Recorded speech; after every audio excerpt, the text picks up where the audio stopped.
tipo 2 y les vamos a presentar la siguiente exposición. Para entender el control genético de la forma de los organismos, así como su estructura, vamos a partir de los genes homeóticos, que están presentes en todos los organismos y obviamente es variable en cada una de las especies, ¿no?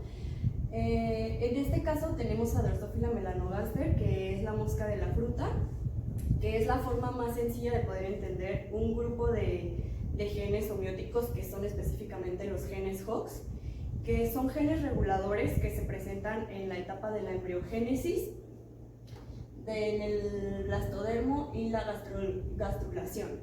Estos genes van a regular la estructura y el orden del eje anteroposterior de la mosca en este caso, y tenemos específicamente 8 genes Hox que más adelante voy a explicarles, pero para comenzar podemos entender que tenemos de 3' a 5' y de 3' inicia con el complejo antenapedia, que va de la cabeza al abdomen, y el segundo complejo, que es bitórax, que va del abdomen al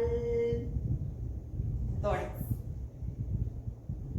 Y bueno, anteriormente todo esto se activa gracias a concentraciones específicas de genes GAP, de la regla par y de la polaridad, que bueno, es un conjunto como una cascada de regulación que va a ayudar a que se activen estos complejos de genes Hox.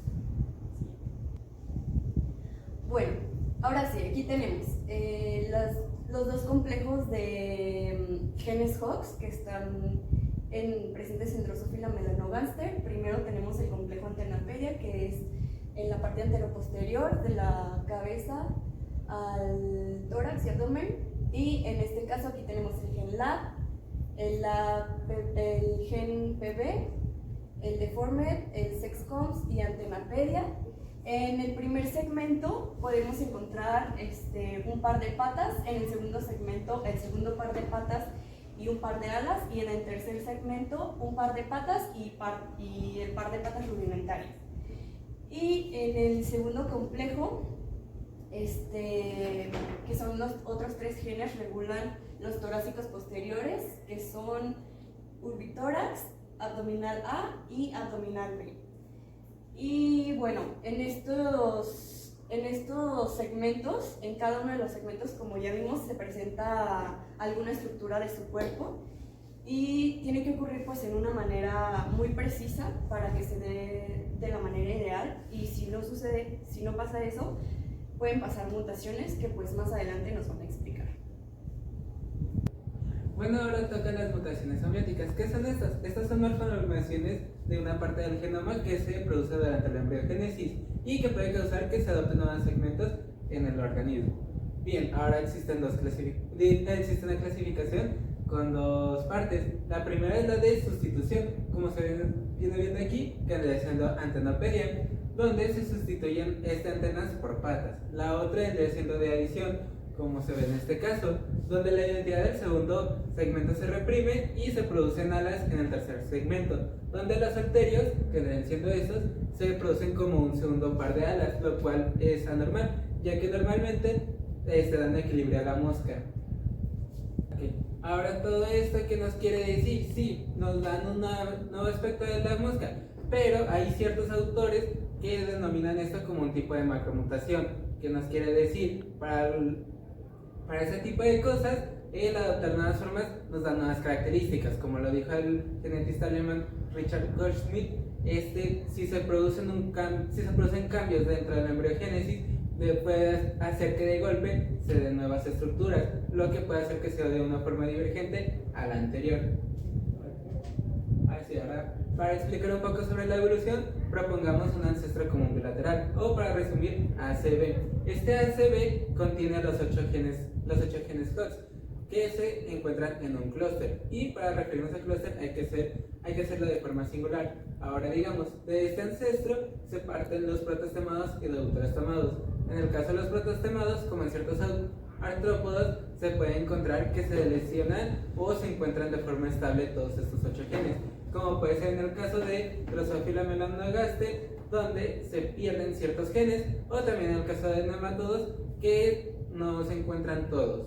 Ahora bien, por el lado de los deuterostomados nos encontramos el erizo de mar, que tiene la característica de que tiene duplicados o hasta triplicados todos estos genes. Ahora bien, para hablar un poco sobre los cordados, como se ve en este esquema, estos poseen varias veces repetido el clúster, lo que nos quiere dar que en peces son 7 clústeres, mientras que en mamíferos son 4. Ahora, para retomar un poco los mamíferos, como se ve aquí, todos estos clústeres, que son 4, se toman de letras A a la D, donde también se puede ver que se repiten varios o hasta se lesionan. Ahora bien, ¿qué tiene que ver un feto humano o un embrión humano con una mosca?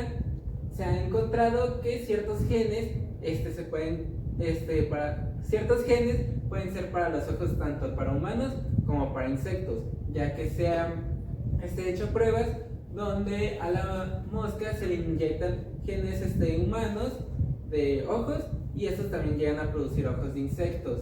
También otra cosa, en humanos y en ratones hay 39 genes, como se pueden ver acá, y esos 39 genes son para distintas partes de la embriogénesis, como se puede ver aquí en el humano, que cada una da ciertas estructuras. Ahora bien, a manera de conclusión, todos estos genes y mutaciones nos pueden dar la pauta hacia nuevas adaptaciones, lo que nos quiere decir que nos da un camino más acertado a lo que es la evolución por medio de la genética y las mutaciones. Retomando esta parte de la evolución y la importancia que tienen estos genes en la evolución de la estructura corporal de los animales, varios estudios científicos han logrado saber que a partir de todos los genes HOX que se conocen hoy en día en los animales, justo tuvieron un gen HOX que fue su ancestro, y a partir de hubo una duplicación. Entonces, como se conoce la duplicación, es cuando un fragmento de DNA se va y se copia en otra parte del DNA. Y esto pasó por muchas veces, esta duplicación, hasta justamente el fragmento del gen ya como duplicado llegó a tener como otras diferentes funciones, ligeras funciones, y a partir de eso pues ya pudo existir como esta evolución. Pero estos 3 pasos se les conoce como duplicación y divergencia. Y hace 1000 millones de años el primer ancestro como de todos los animales se sabe que tenía 4 genes HOX, y justo la parte como del linaje se dividió en 2 partes. La parte de los animales bilaterales, que justamente hace 600 millones de años aproximadamente, el principal como ancestro en común de los animales bilaterales tuvo, en lugar de 4, se ampliaron y se hicieron 7 genes HOX. Y en la otra como parte que se fue del linaje están las medusas, que se sabe que en lugar de aumentar solamente perdieron de los 4 genes HOX, perdieron 2 y se quedaron con 2. Como anteriormente ya les había mencionado acerca del ancestro común de los animales bilaterales, este ancestro ya contaba como con que era marino, que además ya tenía músculos, un corazón, un sistema nervioso central, y a partir de se hicieron como estos 2 linajes, que son los protostemos, que abarcan los artrópodos, los nemátodos y los gusanos planos. Y la otra parte que serán los deuterostomos, abarca los cordados y los equinodermos. Y también en este linaje se separan de ese ancestro, se separan los nidarios, que justamente ya había mencionado anteriormente que aquí en lugar de ser los 7, abarca como 4 genes HOX. Y en esta parte de la división, como en el diagrama representa cada color, un gen HOX en específico. Y un ejemplo como los gusanos planos, existe, o más bien fue como una limitación ya, y se eliminaron varios genes HOX, solamente quedaron 4 y serían como también en 4 clústeres diferentes, y esto pues tiene que ver mucho como con la morfología del organismo, y específicamente pues porque carece de ciertos órganos que otros animales sí los tienen presentes. Y en el caso de los nemátodos, también hay como una limitante de los genes porque no están todos presentes, pero el clúster está también como dividido en varias regiones, es una parte, otra y otra. Y en el caso de la mosca de la fruta, que sería como el ejemplo de los artrópodos, el clúster está como tal cual como una fragmentación, y también hay una duplicación de algunos genes, como aquí será el caso una duplicación y aquí será una triplicación de los genes Hox. Y de esta otra parte del linaje, en el caso de los cordados, un ejemplo sería que existen varios clústeres duplicados, pero que son muchas, o sea, muchas duplicaciones, como aquí se ven que son 4 clústeres, y en algunos sí son varias duplicaciones.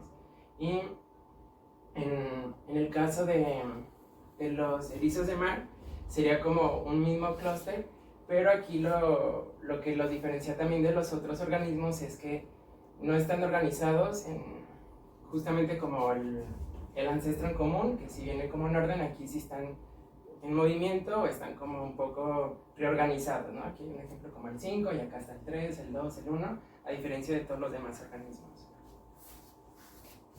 Dentro de este árbol filogenético podemos encontrar diferentes grupos en los que se representan los genes OX, en donde podemos encontrar que los genes OX se enumeran desde el 1 hasta el 13.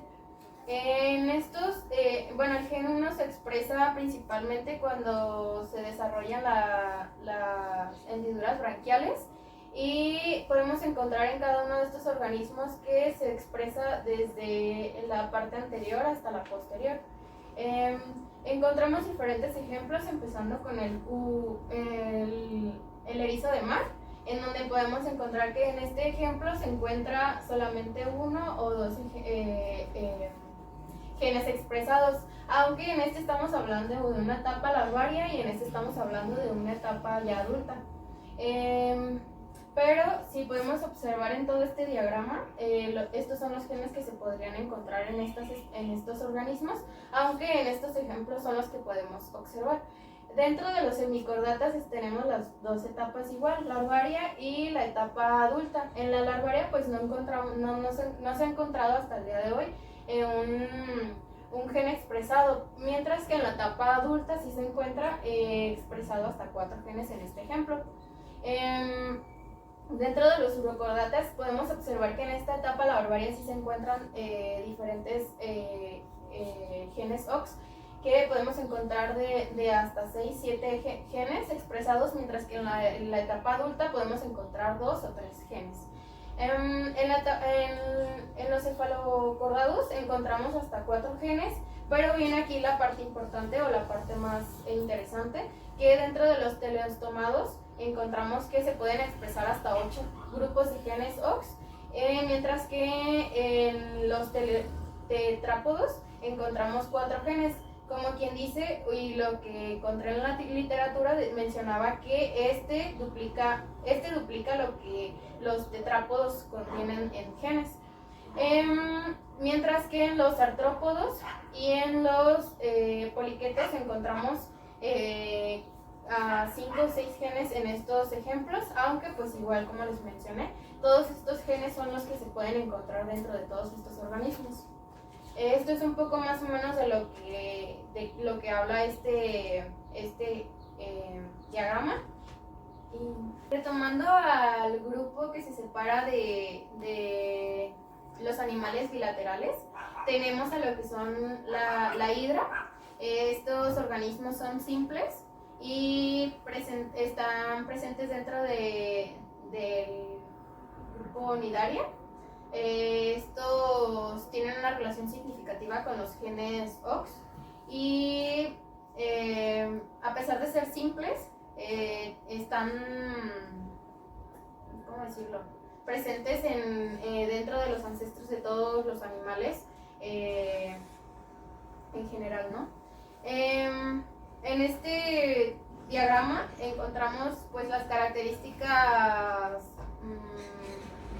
de regeneración, tanto en lo que es hidra viridísima, tanto regeneración apical como regeneración basal. En este diagrama podemos encontrar principalmente pues el corte, ¿no? El corte que se realizó para poder encontrar pues cómo es que que se lleva a cabo esta regeneración. En apical se lleva a cabo el corte o la decapitación, le llaman, en la parte de la cabeza, que es en esta parte, mientras que en basal se encuentra un corte en lo que es en la parte intestinal o gástrica del organismo, teniendo pues como en consecuencia al organismo así. Cabe resaltar que estamos de acuerdo que las hidras no presentan una etapa de medusa, sino se quedan como larvas. Entonces en esto podemos encontrar dentro de la regeneración apical, como en regeneración basal, la célula, es importante mencionar las células ectodermo y endodermo, en ambos se pueden observar. Dentro de este ciclo se lleva a cabo diferente. La diferencia es que en apical no presenta la apoptosis, que viene siendo la muerte celular, mientras que en la basal sí presenta la apoptosis. En este caso, en basal encontramos ya sea un aumento de mayor muerte celular o una mayor aumento de células vivas. En cambio en pues no sucede esto. Hay una mayor proliferación de las células vivas para llegar a una regeneración del mismo organismo. Dentro pues del basal encontramos una de las proteínas importantes que se llevan a cabo, que es la WNT3, en donde se lleva a cabo, pues como les mencionaba, la apoptosis celular, para después llegar a una vía,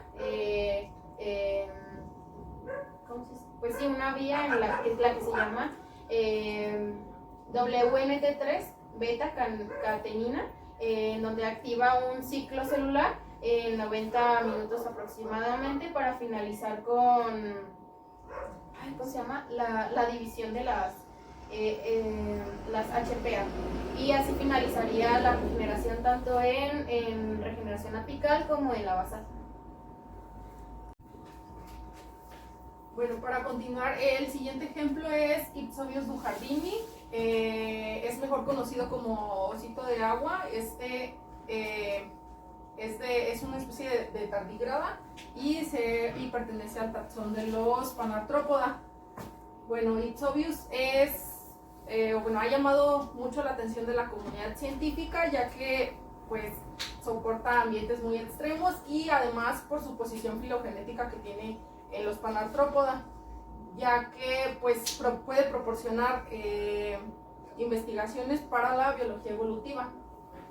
Bueno, lo que encontramos aquí, este diagrama es de un estudio que se realizó en 2016, en el cual ellos lo que querían ver era pues la biología evolutiva de por qué tardígrada era como un poco más pequeño o tenía sus segmentos más pequeños, a diferencia de los otros ejemplares de Panartrópoda, que es artrópoda y onicófora.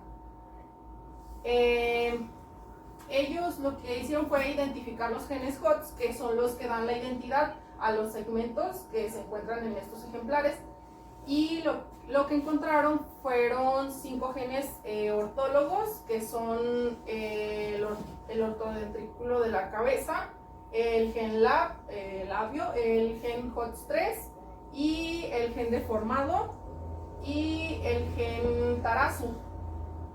Bueno, en estos casos lo que ellos encontraron fue que se conserva evolutivamente el OTD en los 4 ejemplares y siempre se encuentra en la región de la cabeza y en la región ocular. El siguiente gen, LAP, se sigue conservando en el primer segmento y segundo segmento de los ejemplares, y los genes HOT3 principalmente se expresan en la parte de los pedipalpos y en la parte mandibular y en la parte de las patas, que serían los terceros y los cuartos segmentos. Bueno, los genes deformados también siguen el siguiente segmento de las piernas, la parte 3 de las piernas, y finalmente el gen FTZ se sigue conservando evolutivamente y es el que da la continuidad en las siguientes partes del segmento. Bueno, para continuar, en este estudio ellos hicieron una hibridación in situ para tardígrada, por lo que querían observar por qué tardígrada solamente se le expresaban estos pocos genes. En cambio, a los otros ejemplares de Panartrópoda, pues tienen demasiados genes, como pueden observar. Entonces lo que ellos vieron en el estudio fue que se expresaban obviamente de anterior a posterior, como se puede ver aquí, y la región anterior la marcaron con el color azul, la región intermedia la marcaron con color amarillo y la región posterior la marcaron con color verde. En este caso tardígrada pues solamente tiene región anterior y posterior. Vieron que los genes LAP se expresaban principalmente en el primer segmento de las patas y en los ganglios linfáticos. El gen HOTS3 se expresaba en el segundo segmento y también en el segundo y en el tercer segmento. El gen deformado se expresaba en el cuarto segmento. Y finalmente el gen ABB1 se expresaba en el cuarto segmento. Entonces ellos vieron que eso se conservaba evolutivamente y que seguía pues en los siguientes ejemplares, pero en tardígrada había desaparecido la región intermedia, que son los genes ANTP, UPX y el abdominal A. Ellos solo conservan la región abdominal B. Entonces ellos se dieron cuenta de que obviamente pues había evolucionado, pero este gen no hacía como que un truncamiento, porque seguían expresando el último gen que expresan todos los demás compañeros de su filo, ¿no? De Panartrópoda. Y bueno, a la conclusión a la que ellos llegaron fue, pues, bueno, esto no es por truncamiento de genes, sino que simplemente en la evolución desapareció la región intermedia de estos genes. Y para concluir, ellos comentaban que los genes, bueno, que quizá los genes HOTS fueran como los responsables de la pérdida de la región intermedia, ya que estos pues solamente delimitan como la región de los segmentos, no como de toda la región, o que solamente los tardígrada o que la región corporal compacta de los tardígrada solamente fuera como una especificidad de ellos o una cualidad de ellos, ¿no? Otro de los ejemplos sobre los genes HOX sería la Shiona intestinalis, que más que nada es un ejemplo más claro, ya que se usa como modelo para hacer una interpretación o una comparación sobre lo que es la ciana y lo que son los vertebrados, ya que en varias partes del proceso de embrionario, cuando va pasando, pues nos damos cuenta en las investigaciones que en todo tiempo evolutivo siempre he conservado esos genes, de las cuales pues a lo largo del ancestro común, lo que sea, son conservados, ya que en uno, que es el cian, que conservan 9 de los 14 que proceden o conllevan los vertebrados. Esto más que nada hace la referencia a la comparación de ambas, y la forma de la que se usa cian es por el trato evolutivo que tiene, de que los conservan, su forma de reproducción, que es más fácil adaptarla en laboratorio, y que tienen pues hasta ciertas comparaciones con algunos sistemas como el sistema nervioso o el corazón, por así decirlo. Y bueno, entonces, hablando un poco más o enfocando un poco más a la evolución de los genes HOX, podemos establecer que están en estas tres partes en el estado embrionario, que viene siendo ectodermo, endodermo y mesodermo. Aquí viene viendo esto, entonces, a que está en la zona, o se puede decir que es ante-posterior en estos animales.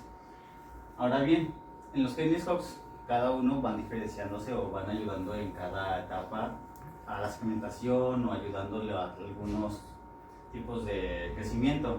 Estos genes no solamente quedan en estado embrionario, también en algunos casos, cuando está en la etapa adulta, estos pueden ayudar en muchos casos, como homeostasis, también puede ayudar, o se encarga también de, en algunos casos, apoptosis. Ahora bien, en estos casos, los genes que ven como NK, NK2, cada uno de ellos hace referencia a la área o a la situación a la que se encuentran. Por ejemplo, y aparte de la región o de la que se encuentra, también lo que destaca estos, por ejemplo, aquí hace referencia sobre el mago de Oz. Más que nada se le da ese nombre por los tipos de animales que están representados, o esta analogía se hace por la secuencia que tienen, que es el corazón, el sistema nervioso.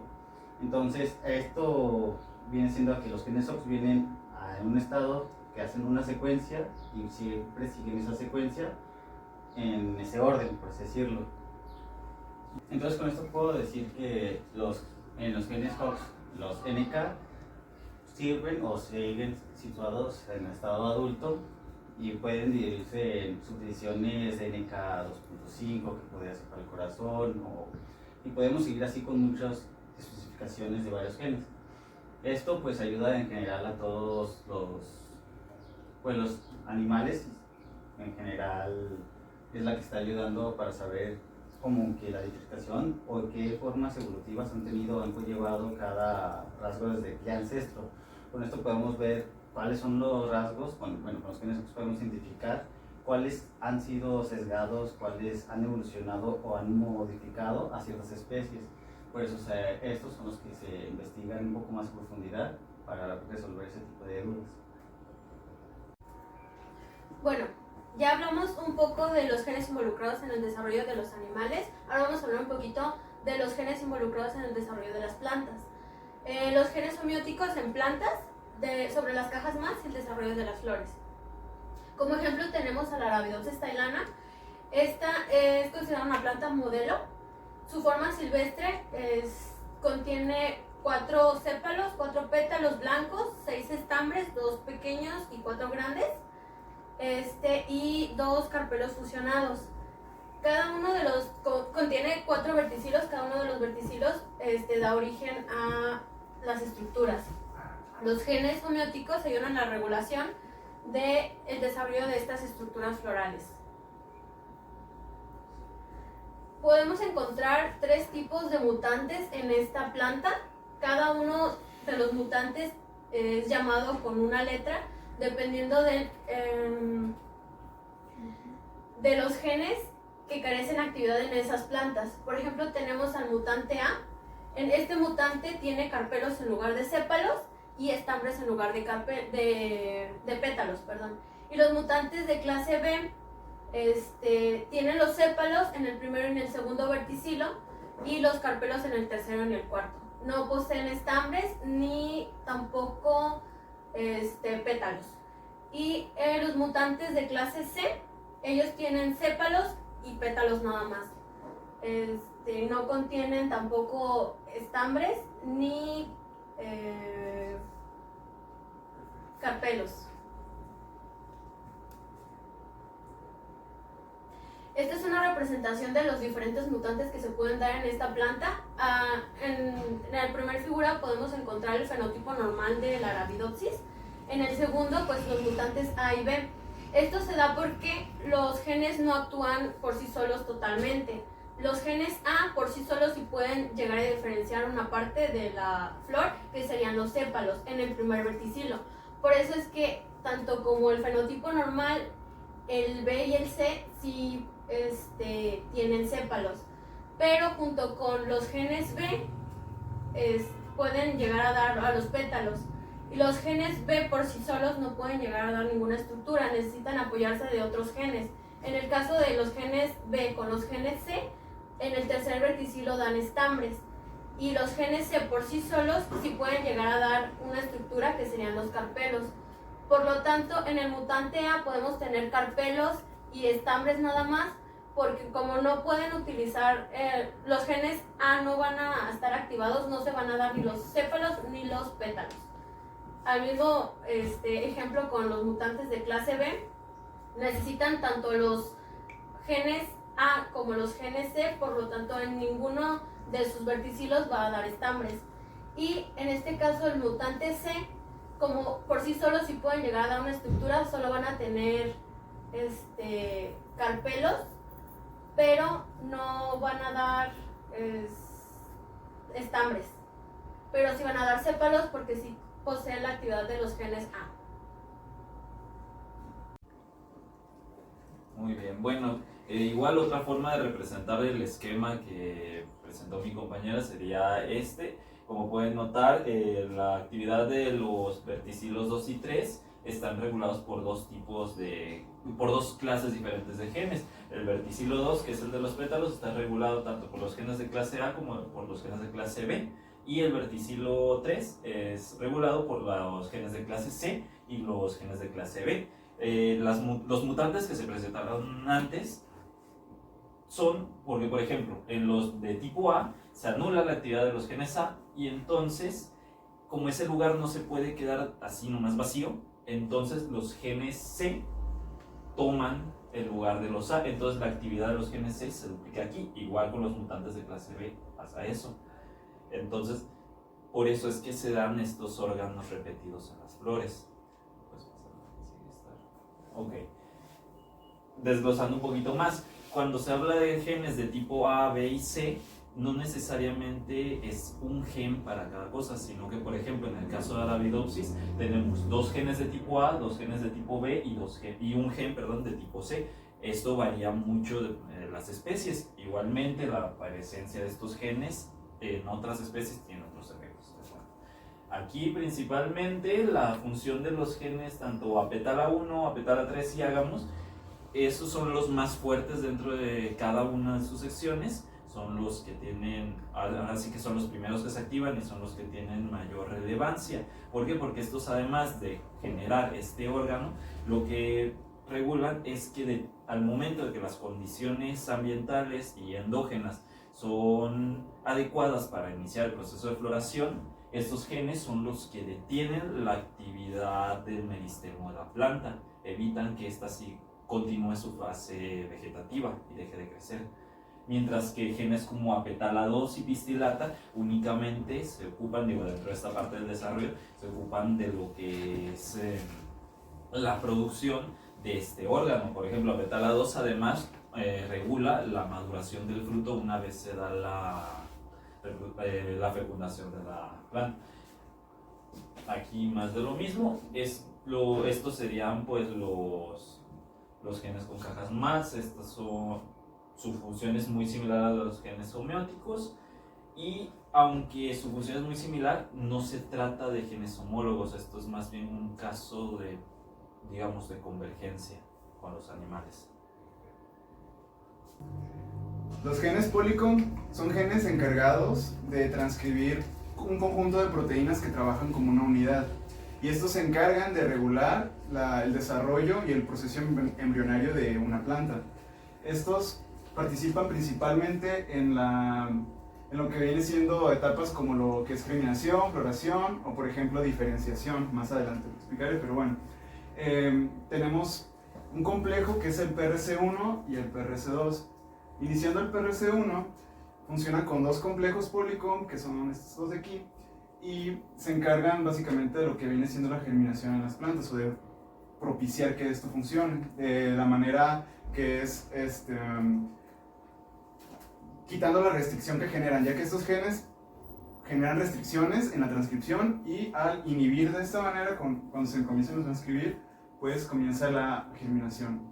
Después en la floración tenemos que participan otros complejos como el A y el B, que están representados de esta manera, y en lo que es la gametogénesis únicamente participa el complejo C, igual en fertilización y en embriogénesis.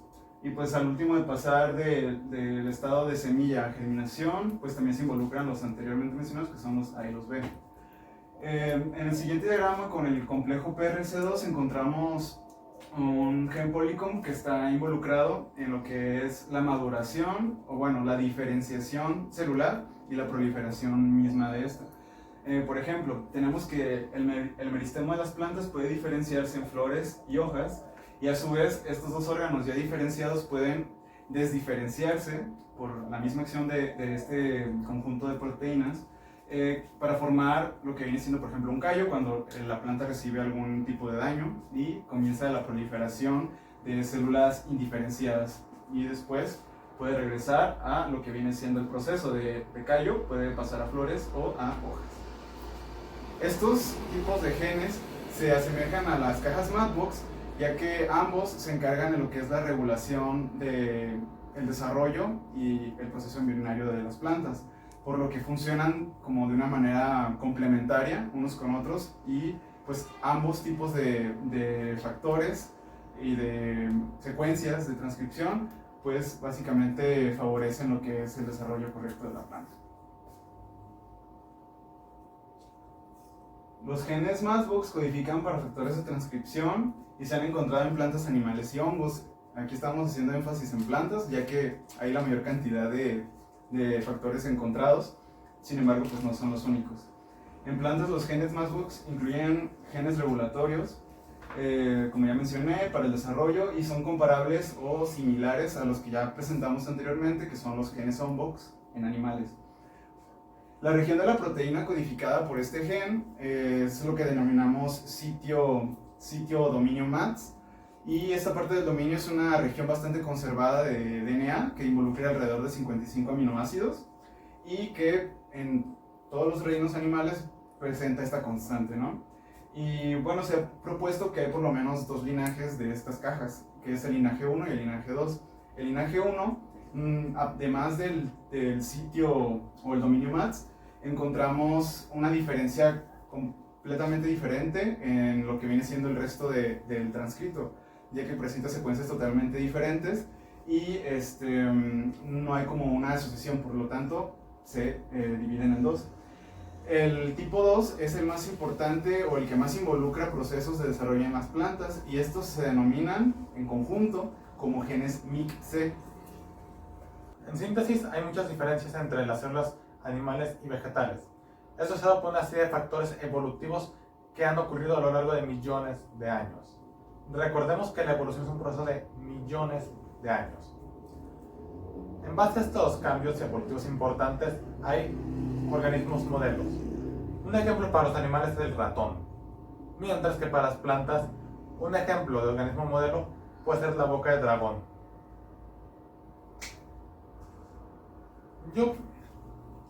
Se han dividido básicamente en 4 categorías las diferencias entre células animales y vegetales. La primera es el movimiento. Las células animales tienen la característica de moverse dentro de los tejidos. Esto lo hacen para, por ejemplo, cambiar de forma, para cuando se necesitan más células en una región en específico, mientras que las células vegetales están en una sola zona porque están como fijadas en una zona.